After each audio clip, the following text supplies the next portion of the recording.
Le samedi 7 septembre 2019, l'US Sarre-Union accueillait l'ASC Biesheim pour son 3e match de la saison au stade Omnisport. Après leur dernière rencontre à domicile face à Troyes, soldée par une sévère défaite 4-1, les Bleus ont su réagir en s'imposant à Amnéville la semaine suivante. Aujourd'hui, c'est face à leurs fidèles supporters qu'ils espèrent briller. Ce début de saison plutôt encourageant pour l'équipe première est cependant une période difficile pour l'une des figures emblématiques du club que certains supporters s'étonnent de voir moins souvent ces derniers temps aux abords du stade. C'est pour moi un début de saison très très difficile parce que je suis en pleine réflexion, savoir si je continue ou j'arrête à l'US Sarre-Union. Voilà. J'ai eu 2 années très très difficiles, avec la saison avec Philippe Wilhelm.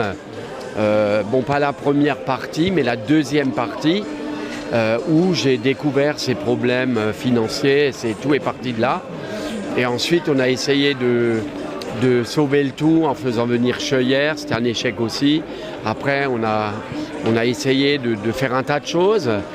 Et voilà, et je me pose beaucoup de questions. Donc, j'ai passé une année très difficile également dans mon entreprise. Alors, si je dois... le football, c'est ma passion. C'était pour moi que ça doit être du plaisir. Si je dois avoir les mêmes problèmes au football que sur mon lieu de travail, ça m'use, ça fatigue.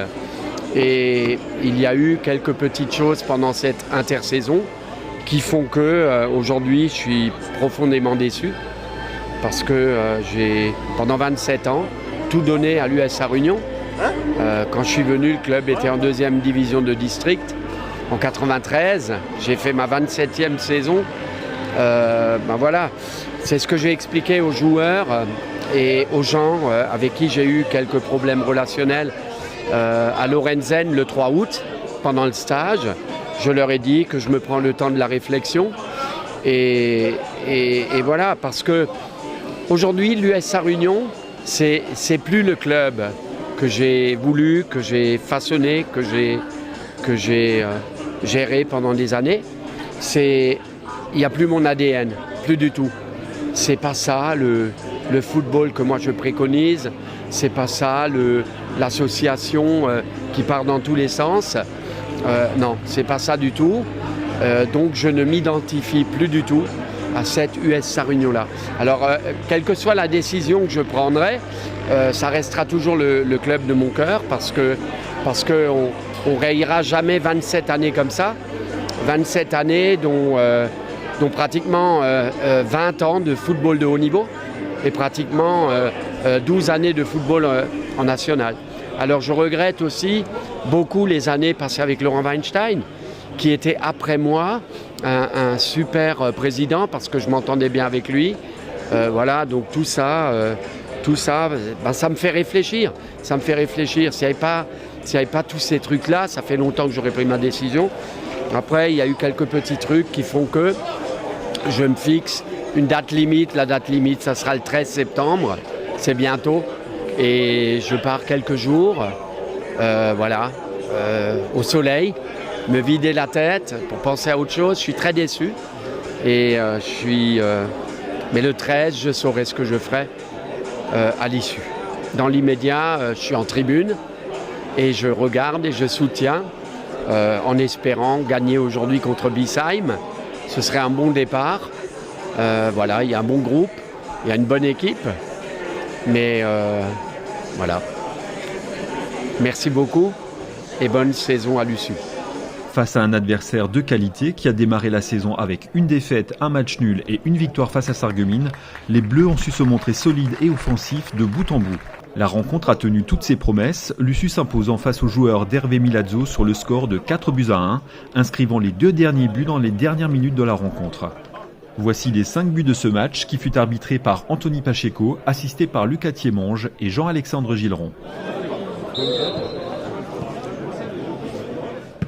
Dès le début du match, l'USU prend l'ascendant sur son adversaire, mais se montre trop imprécis. Mais à la 34e, sur une passe décisive de Sherman, Smaïl Morabit ouvre le score.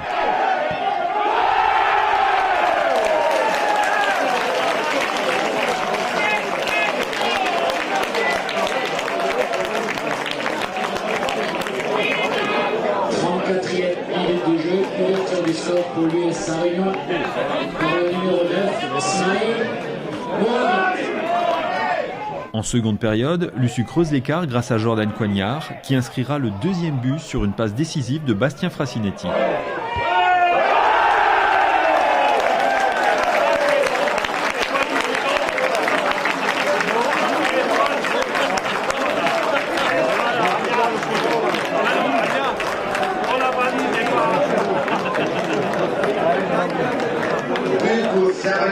Par le numéro 3, Jordan.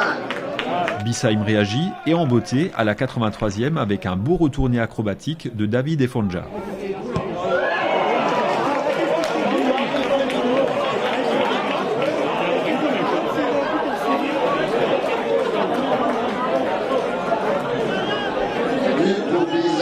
Par le numéro 15, Efonja.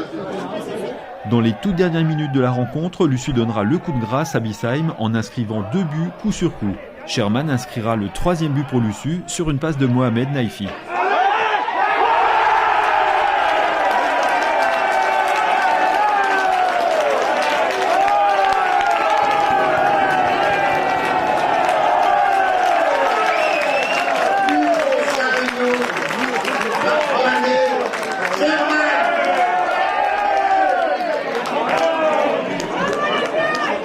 Valentin Poinsignon sera l'auteur du 4e but, inscrivant ainsi son premier but sous ses nouvelles couleurs.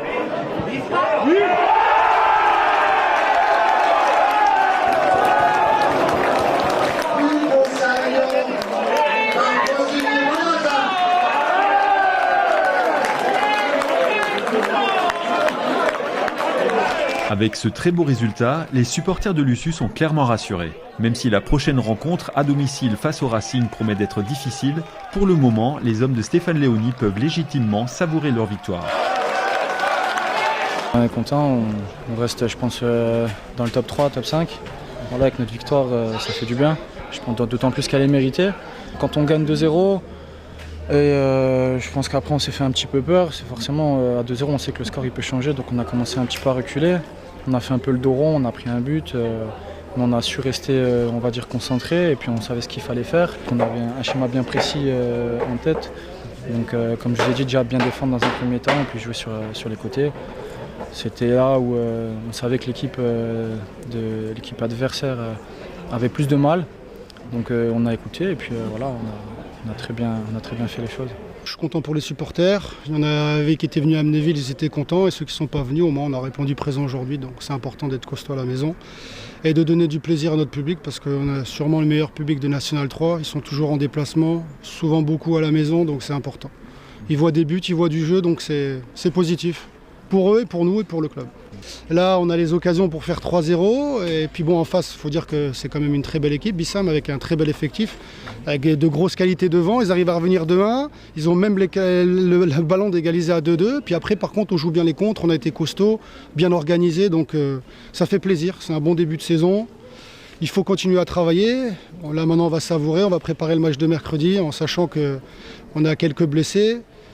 On n'avait pas Mingroun aujourd'hui, on a 3 entorses du genou, donc on a 2 joueurs qui sont reclassés amateurs qui reviendront le 1er octobre. Notre meilleur buteur l'année dernière est Momo El Amaoui. Donc on va gérer jusqu'au 1er octobre pour ensuite avoir tout le monde et pour pouvoir être très compétitif, même si on l'est déjà, c'est ce qui fait plaisir. Donc voilà, il ne faut pas s'enflammer, il faut continuer à bosser.